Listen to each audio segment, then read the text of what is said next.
Standing where the desert drops down into the Nile Valley in Egypt are the three pyramids of Giza. This is the Great Pyramid, the largest of the three and the most massive man-made edifice on Earth. In the 24th century before Christ, 30 million tons of rock were hewn and dragged over the desert and formed into these monuments, which are to an accuracy and size that we could barely emulate today. These mansions of eternity, as they were called, were faced in gleaming white Tura limestone, and possibly with a huge gold cap on the top. In spite of the staggering statistics of their construction, there were few hard facts to explain what the pyramids were for, until recently.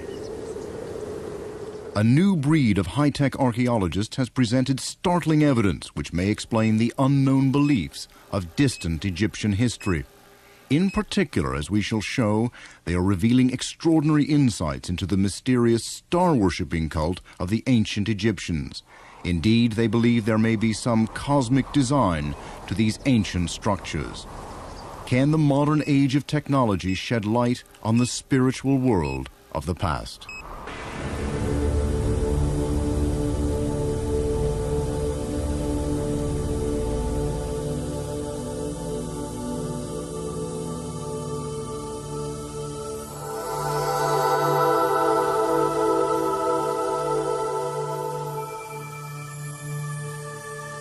I fly up from you, O men.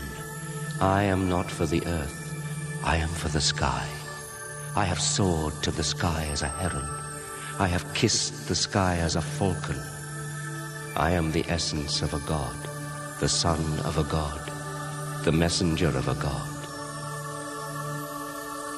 Behold, the faithful and loving Osiris has come, as the stars of Orion, the beautiful one.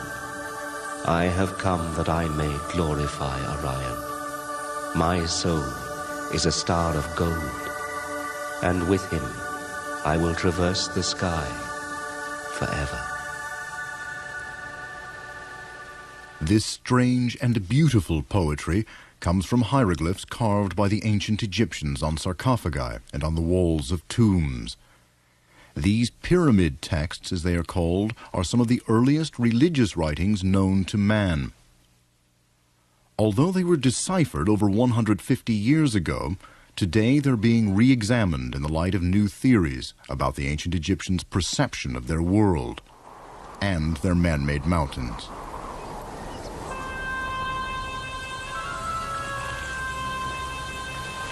Going back to the beginnings of Egyptian history, from the time of the Roman occupation, is a long journey. Back through the Roman emperors to Augustus, then Cleopatra, the last of Egypt's Ptolemaic Greek rulers, back to the first Greek conqueror, Alexander the Great, then the Persian kings, then 31 dynasties of pharaohs encompassing the reigns of almost 400 individual kings. Taking us back 5,000 years to the pharaohs of the Old Kingdom, who first united and civilized the kingdoms of Upper Egypt along the Nile and the fertile delta known as Lower Egypt.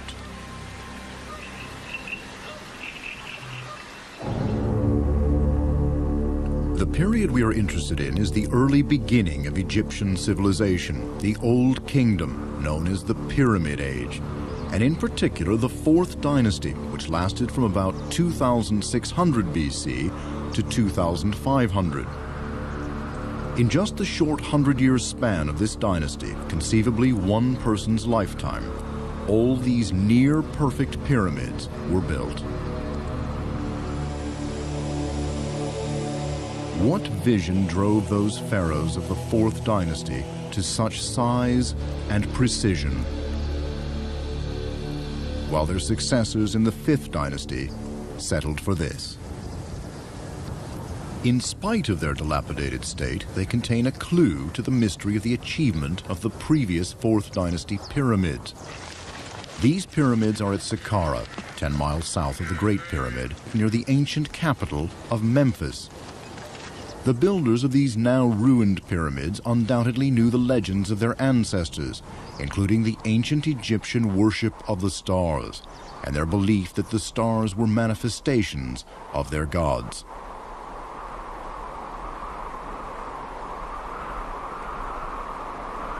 Two authors who have just written a book on the subject are Robert Bauval and Adrian Gilbert.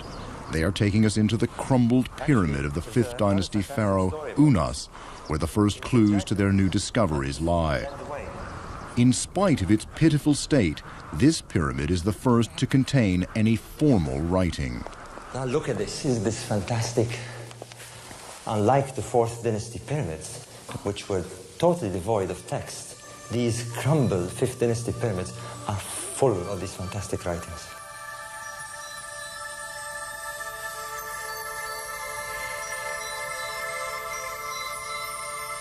You just look up at the ceiling. I mean, it's absolutely covered with stars.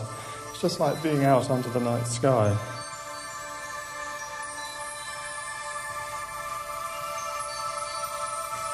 They constitute the oldest body of religious writing in history.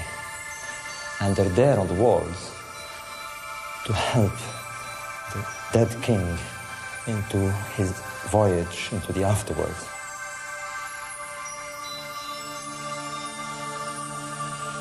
These are pyramid texts and accompanied the mummy that would have been in this tomb, hopefully providing the required mystical hymns and prayers to help the royal owner's journey into the next world.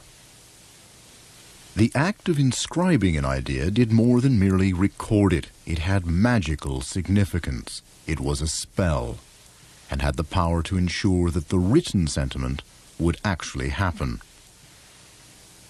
This, for example, is a snake with its head cut off. This would ensure protection of the soul from snakebite. These texts also show this shape known as an ankh, which symbolized the life force, and their reverence for the great god Atum. And these writings talk repeatedly of the pharaoh becoming a star and traveling to the constellations. This hieroglyph symbolizes Sobed, which is their name for Sirius, the brightest star in the sky, which they associated with the goddess Isis. And here is the name of the king Unas in the oval-shaped cartouche. And here we are told he is given life and he is the beloved of the supreme god, his father Atum. Now the pyramid texts, together with the ancient later papyrus, known as the Book of the Dead, tell us about the beliefs of these ancient people. And most importantly, they tell us how the Egyptians believed civilization began in their country so many thousands of years ago. The creation myth of the ancient Egyptians is constantly repeated in pyramid texts on the walls of tombs and on funerary plaques. It was of prime importance to them, and they saw each successive pharaoh reenacting it. In the beginning, Atum Ra, the great sun god, looked down on the newly formed land. He sent one of his grandsons, Osiris, to live among its people, to teach them goodness and civilization. Osiris, both man and god, walked the land of Egypt with his consort Isis, and it became a beautiful place.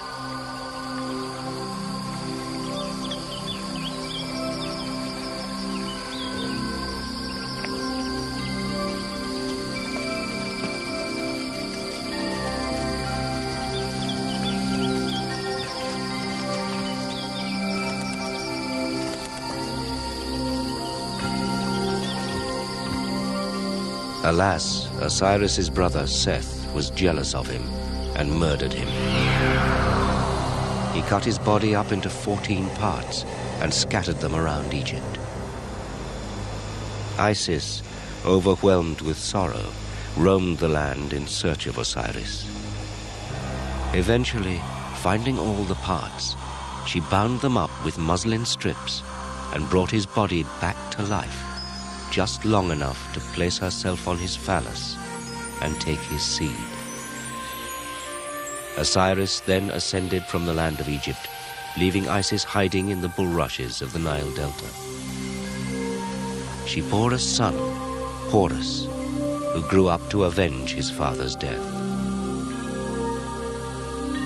Isis, her earthly mission fulfilled, joined Osiris in the stars.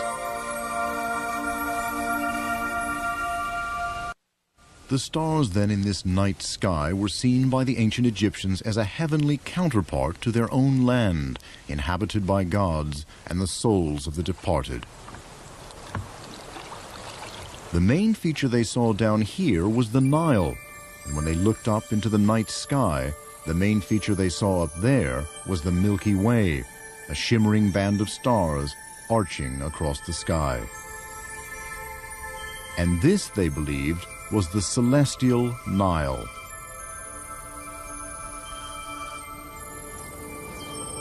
The Nile was held in great awe. Each year it mysteriously flooded and spread fertile mud over the land, and as the country was surrounded on either side by barren desert, it depended totally on this yearly miracle. But how did they explain their good fortune?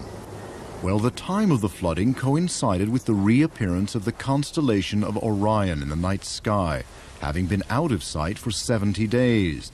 So naturally they associated the stars of Orion with Osiris, the god who cared for them and from whom all blessings flowed.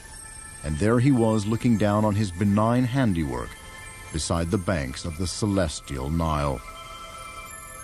And to the left of him is the star Sirius, which they saw as his consort, Isis, because it was bright and beautiful and followed Orion across the sky. There they rule the heavenly kingdom. They rule by night. Theirs is the kingdom of the dead. And by day, Ra, the great sun god, rules the land of the living. As for Autumn, who created it all, well, Ra with all his power has taken over, but he allows Autumn to be the god of the setting sun after the business of the day has been done. The ancient Egyptians' creation myth describing good and evil and linking the earth and the heavens is all very beautiful, but what does it tell us about the pyramids? When you're looking at the pyramids, you're looking at religious architecture. And if you think of other religious architecture, such as the great cathedrals of Europe, if you want to understand those, you've got to look at the Bible, which would explain why they're cross-shaped and so on. And in the same way, if you want to understand the pyramids, you've got to look at their religious literature, which is the pyramid texts. Clearly, we're looking at a situation where an idea sparked in the mind of some great architect priest. There must have been a very powerful motive behind this idea. You don't start a construction plan raising monuments to heights of 100 meters without being very motivated. In order to find more clues to the mystery of why they were so motivated, it's necessary to look at the whole area. Egypt is normally seen like this, with north at the top.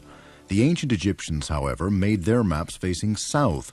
Their whole world view faced south, and the stars that reached the height of their arch through the sky due south was their directional benchmark. The fertile delta, known as Lower Egypt, where the Nile flows into the Mediterranean, is thus at the bottom, and the long, narrow Middle Nile, known as Upper Egypt, is at the top. The three great pyramids at Giza, built by the pharaohs Khufu, Khafra, and Menkaura, are therefore here, and we're going to examine the first and largest of them, Khufu's Great Pyramid. The Great Pyramid has four major internal features: an underground chamber that could possibly predate the pyramid, the Queen's Chamber on the exact center line, thought until recently to have been abandoned, and a spectacular grand gallery that leads up to the King's Chamber. The vast grand gallery with its converging stepped walls is considered a triumph of the mason's art. This is the entrance to the King's Chamber. The roof as well as the walls are made from Aswan granite, which gave a hard and holy ring to every sound. The only object in the chamber is the sarcophagus. This was the first sarcophagus to be used by a king, in this case, Khufu. It seems its lid has long since been smashed up and his bejeweled body stolen. The only other feature is the entrance to two tiny 8-inch square shafts that are meticulously crafted and travel at precisely maintained angles throughout the masonry of the pyramid. Beauval and Gilbert maintain that probing the secrets of these shafts is central to understanding the function of the pyramid. Traveling out from both chambers are four small 8-inch square shafts, a north shaft from the king's chamber and a southern shaft. These both extend through to the outer casing of the pyramid, a northern shaft from the queen's chamber, which does not reach to the outer casing and was also closed at its inner end, and finally a southern shaft, again closed at both ends. This is the entrance to the southern shaft of the queen's chamber. Originally, it didn't come right through. It stopped a couple of inches back, suggesting its function was ritualistic rather than practical. You have what I call a... Jean Carizel is a leading French construction engineer and geological consultant. As he was taking part in the building of the Cairo Metro, he encountered the pyramids. Today, he's president of the France-Egypt Society. You will see that Khufu put magical devices in this pyramid. For instance, there are many recesses. You don't know why. The shaft... of course, the Khufu pyramid is unique for shaft. You have 4 shafts. I think that they have a very significant function. And the construction of that shaft was not easy at all for many reasons. You have a wall perfectly well dressed with stones, and the last one are hewn slantwise, as you see, with the appropriate slope. Then in the upper stone is hewn exactly the section of the shaft. If the Egyptians have accepted these complications, this is a proof of the very significant function of the shaft. All these sort of building, all these sort of shafts, definitely they have been made for specific reasons. They are not haphazard done by the ancient Egyptians, but they never left us anything to tell us what are these things is. No plans for the pyramids, no sketches for the pyramids, nothing. For the next 80 years, these shafts remained an unsolved mystery. Then in 1963, one pyramid researcher looked to the stars for clues.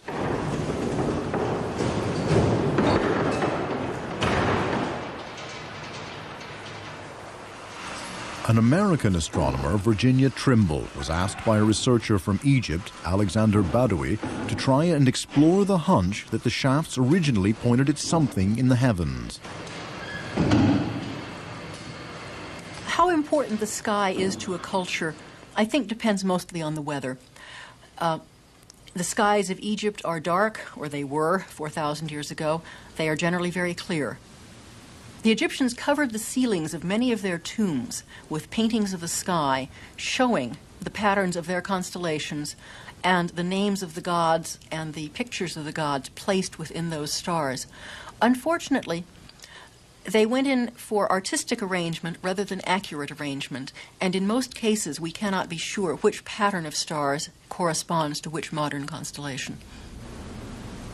The problem is compounded by the fact that the position of the stars in the sky today is not the same as in the time of the ancient Egyptians.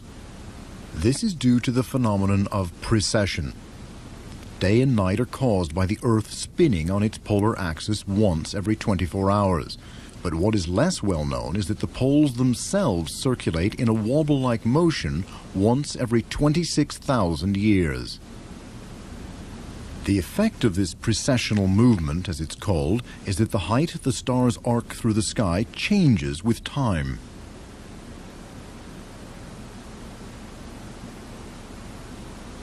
The stars, of course, appear to travel through the sky every night, rising and setting like the sun. The highest point in the nightly arc of a star is due south, and it's called its culmination, and it's this height that changes due to precession. Virginia Trimble showed that the constellation of Orion, for example, dropped by about 1 degree per century as you go back in time. We realized very quickly that there weren't many bright stars that pass over those southern shafts. The most conspicuous ones at about the right time were Delta Epsilon and Zeta Orionis, the three stars of Orion's belt. This is Delta Orionis, the brightest of the stars in Orion's belt. This is the declination. And here at 100-year intervals from 4000 BC down to almost the present are the positions. Here is the period 2500 BC when the pyramids were almost certainly constructed. The angle of the southern shaft of the king's chamber is 45 degrees. As their calculations reached back to the time of the building of the Great Pyramid, they were in for quite a surprise. The shaft lined up perfectly with Orion's belt. Which constellations the Egyptians saw in the sky is still something of a mystery. They had a hippopotamus, and we really don't know which set of stars corresponded to their hippopotamus. But they had one constellation that was an erect, standing man, Osiris, the god. And the one constellation that looks like a standing man to everyone is Orion. And the identity between a deceased pharaoh and the god Osiris made Orion immediately a candidate for a shaft whose purpose was to enable the soul of the pharaoh to communicate between earth and sky. We have seen how the shaft of the king's chamber points directly to the belt of Orion. Badawi and Trimble took it up to there in 1964. The next step was to ask, therefore, where do the shafts in the queen's chamber point?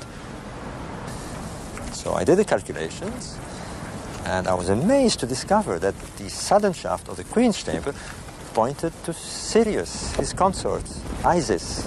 It was a fantastic revelation.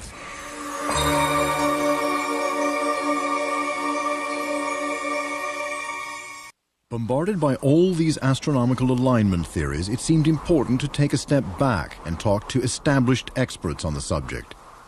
Since the 1930s, Dr. Ethan Edwards has built up a reputation as the world's leading authority on the pyramids. He agrees that the stars played a role in the pyramid's design. The star shafts, as I'm calling them, were directed onto certain stars. The idea being that the spirit of the king could use them to reach those stars. I think the oldest and most important, perhaps, was the northern star shaft. That was directed at the circumpolar stars. We know from the pyramid texts that they attached very great importance to the circumpolar stars because they never disappeared, they never died. The Egyptians called them the indestructibles, the Ikhamusek. The pyramids had a stellar connection, and this has been known for a very long time. And as I understand it, one of the shafts certainly lines up with the constellation of Orion. So yes, it's quite possible there is significance in this. So the basis of the star theory has eminent backers from British museum keepers past and present. But the debate over the significance of the shafts is far from over.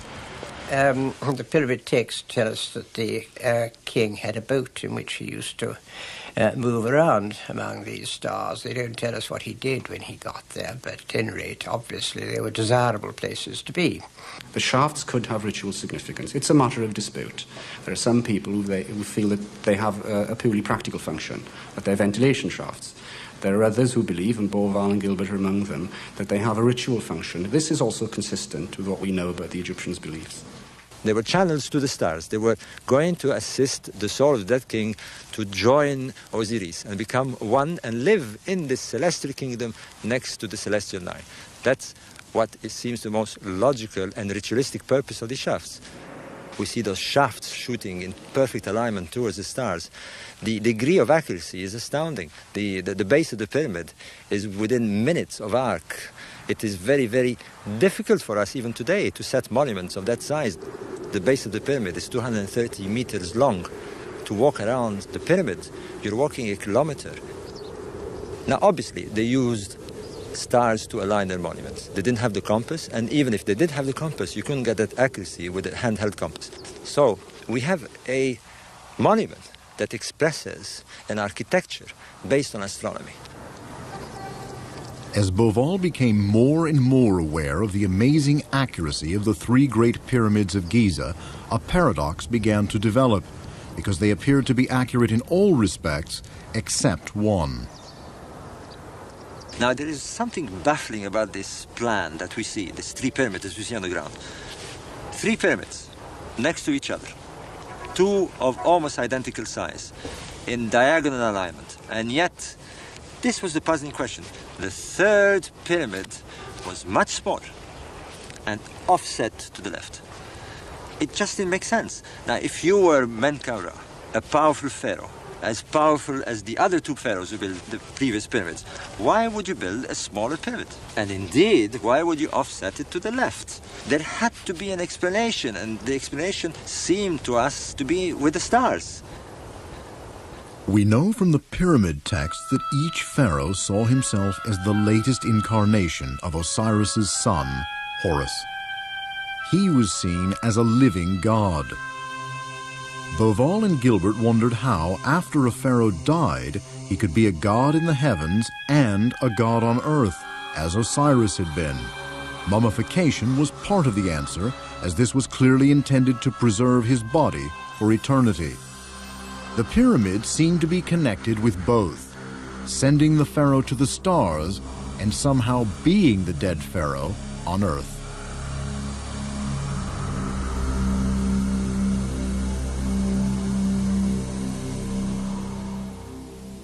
Out in the desert, Bauval chose a pitch-dark night when the stars could be seen in all their glory to reveal an extraordinary breakthrough in his research. I couldn't find an explanation for the strange layout plan of the three pyramids of Giza. And then, on a night like this, I was in the desert, camping with some friends. In the middle of the night, I couldn't sleep. I got up and stood there on the dune. And a friend of mine joined me. He was a yachtsman. And he was trying to explain to me how to find the star Sirius in the sky. And he pointed at the three stars of Orion. There they were, three stars in a row, and he explained how they were directly above Sirius. And then he said, actually, the stars are not actually in a row. The top star is slightly offset to the left. And there I had it.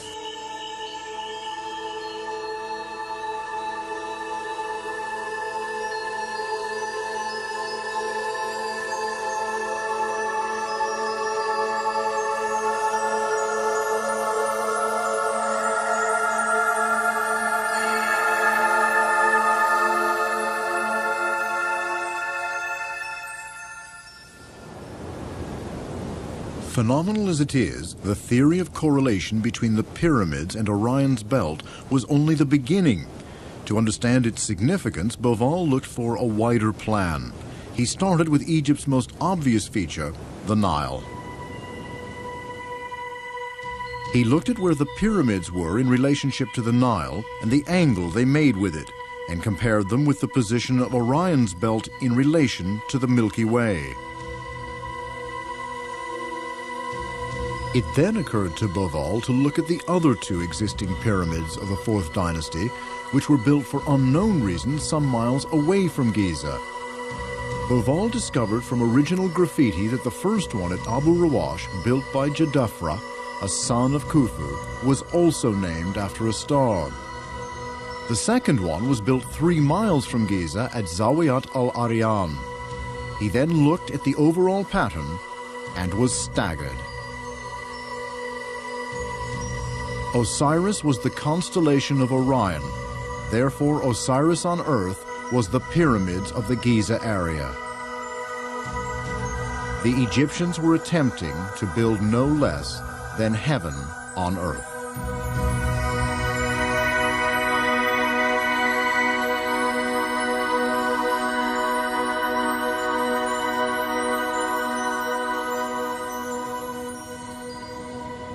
The theories of Bauval and Gilbert, coming after decades of research into ancient Egypt, are radical. So what of the experts? The initial reaction of the academic world was surprising. pyramids, in general, are not very popular with Egyptologists because I think they're too plentiful. There are about 100 of them. And also, I think they've acquired something of a bad name because they've attracted so many cranks. I must confess, I've never been somebody fascinated with the pyramids, although, of course, as a student, one studies them. It is a curious thing. The Great Pyramid has this power over people. In my view, it has the power to destroy common sense. We are ready to hear everything about the pyramids. We have pyramid power books. We have pyramidologists. We have people who are thinking, no, the pyramids in Egypt and in Mexico and in Peru have been built by people who came from the stars, from heavens. This is not human hands. And, you know, how can this Egyptian build such a huge thing? It's people came from heavens and they have built it for them. I can't really offer any kind of opinion on the value of the work of the so-called pyramidology. Well, they're called pyramidians, of course, and so-called pyramidology. I can only say that most of what I can understand doesn't really make much sense to me. Living in the Pentland Hills outside Edinburgh is Mary Brooke, a former lecturer in astronomy and wife of a now retired Astronomer Royal for Scotland, Herman Brooke. One of my husband's predecessors, Charles Piazzi Smythe, a very distinguished and clever man who was Astronomer Royal for Scotland for 42 years. He did a lot of excellent work in laboratory spectroscopy as well as astronomy. But he had one eccentric streak, and that was his firm belief in the symbolism of the Great Pyramid of Giza, which he thought had been built under divine inspiration. At the time also, there was a very strong evangelical movement in Britain. There were people who were worried about the theory of evolution. There were people who worried about the findings of the geologists who said that the Earth was extremely old and so on. And they were a bit worried that the authority of the Bible was being undermined. Now, the theory was that the pyramid was built with labour of the Israelites when they were in captivity in Egypt, and that though the building was a monument or a tomb to a pharaoh, that hidden in it was the design which was inspired by God. The cult of the pyramid is still very much alive, and I think myself that Piazzi Smythe had a lot to do with it. So here in the snowy wastes of Scotland was the source of much of the ridicule to which pyramid ideas are subjected. But are Beauval and Gilbert part of this cult? Or is their theory held back by Piazzi Smythe's legacy? It's not completely inconsistent with the Egyptians' belief about the afterlife and the way that they saw the stars having a function in this. But I think too much is read into that in this case. My own view is that the position of the pyramids had just as much and perhaps more to do with geology and existing topography. Jean Carizel has applied his knowledge of rock substrata to the Giza Plateau. He is not so sure that the reason for the offset of the small pyramid is connected with the terrain. I don't think there is any rational reason from the topographical point of view for a non-perfect alignment of the three pyramids. The line going through the centers of the two first pyramids is not going through the center of the last one, the Menkaure pyramid. There is no obstacles concerning the relief. I cannot explain why there is this anomaly. There is certainly another reason relating probably to astronomy. And I think personally that the layout of the three pyramids has been designed from the very beginning by Khufu.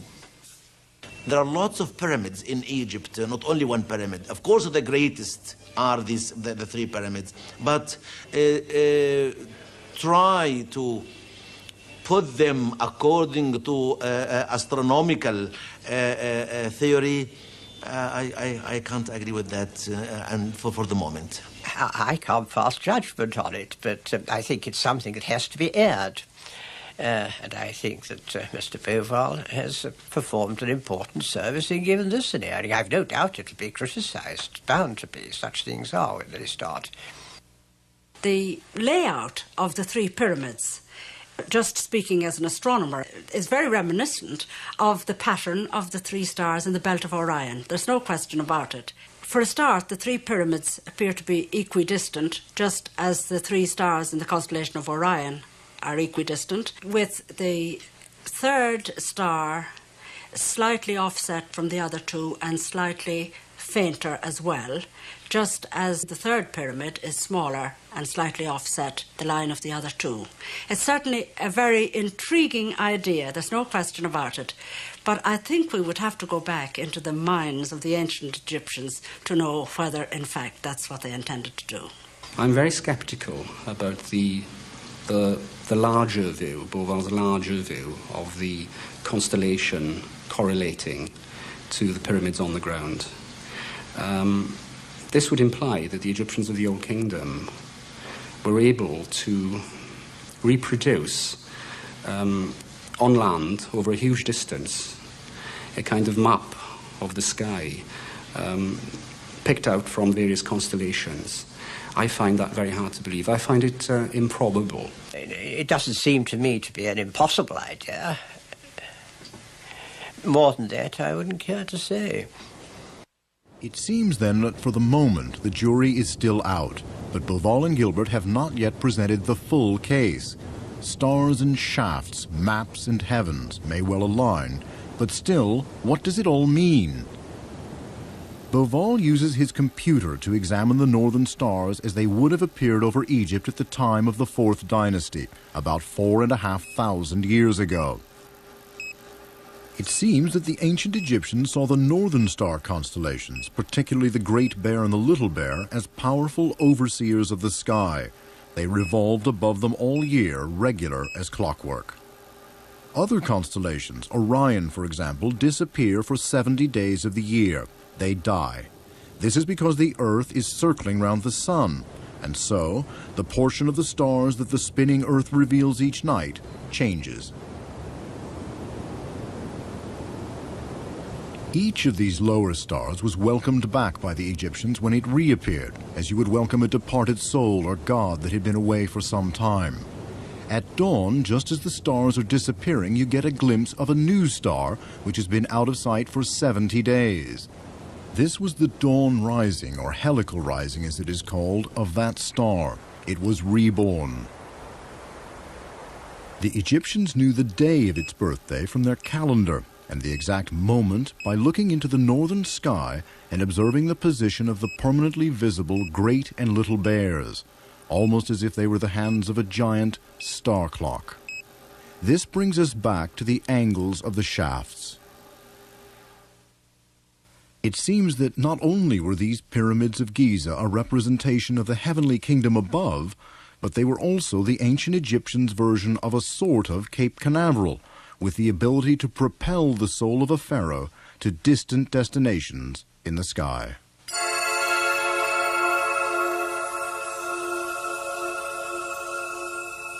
To understand why, we need to go back to the pyramid texts and the Book of the Dead. New translations of the pyramid text tell us much about how the pharaohs regarded themselves. They saw themselves as part of a direct line going back to Osiris, the first god king who founded Egypt.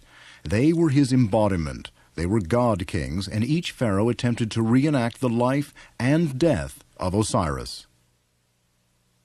When a pharaoh died, he was mummified in the same way that Isis had reconstituted Osiris. They were then encased in a splendid outer shell to look like Osiris. This gold sarcophagus of Tutankhamun is the most magnificent example that has so far been discovered.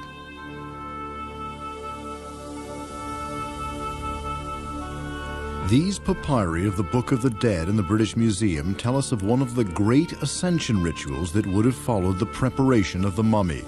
This was known as the opening of the mouth ceremony. His consort and his still mortal son must cause new life to stir in him. This had to be done at an exact moment, the dawn rising of Orion.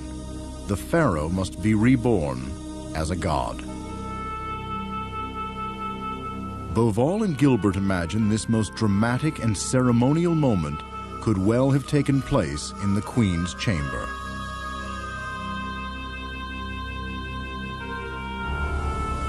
The son and wife of the dead pharaoh performed this ceremony with an adze in the shape of the little bear.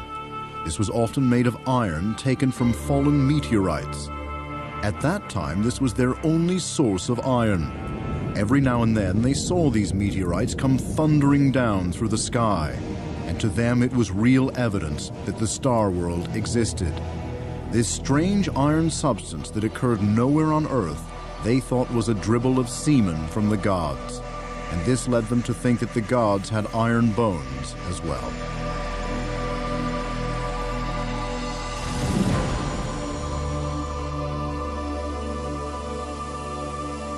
I mean, who can imagine just exactly what would have happened? The fantastic costumes that they would have been wearing, the sense of excitement, the wailing women dressed like Isis, and the dead pharaoh in his coffin is stood upright. The stars aligning themselves with the shaft in the north. The constellation of Orion just about to rise at dawn on the horizon. And then the son of the pharaoh, probably wearing a hawk mask, takes up this small adze tool which is shaped like the northern constellation and strikes open the mouth of the pharaoh and takes another tool and plunges it in and opens the mouth.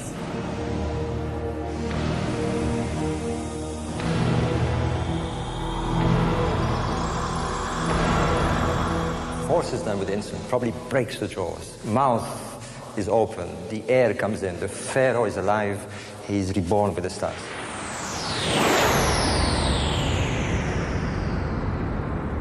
So the opening of the mouth ceremony, performed at the exact moment of the rebirth of Orion, had in the minds of the ancient Egyptians caused a new sort of half-life to stir in the dead king.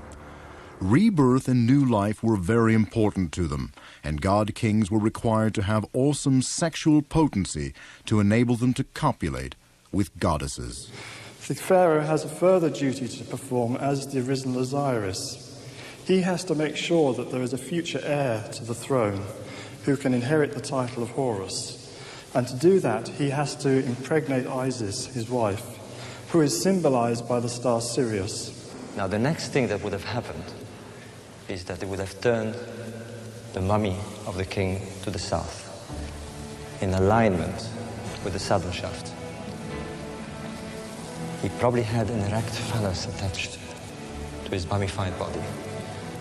And his duty before departing into the afterworld was to seed the womb of Isis, his mythological wife, represented by the star Sirius. They believed that after her dawn rising, her rebirth, she became a perfect adult capable of bearing children when she reached the south meridian at dawn. And as this star aligned itself at dawn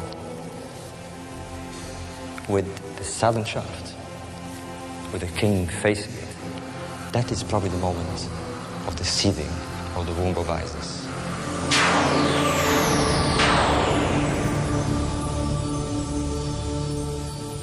9.5 months later, the star would rise in the east at dawn, the helical rising of Sirius, the great moment of rebirth. The heir to the throne was symbolically reborn as her son, Horus, the son of Isis.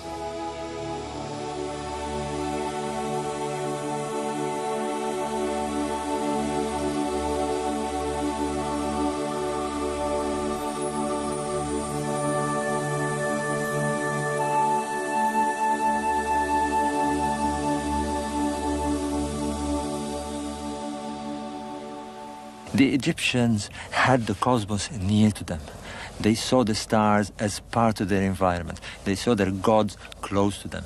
Their faith was at reach. They could see their destiny in the sky. In many ways, they were closer to their faith and their gods than we are today. The legend of Osiris and Isis powerfully explained the existence of the ancient Egyptians' world. It told the story of good and evil, rebirth and redemption. In effect, they had a huge stained glass window in front of them every night. Boval and Gilbert offer a theory which fits the facts derived from the latest technology, but they help us uncover the mystery of an ancient vision of the world and the cosmos.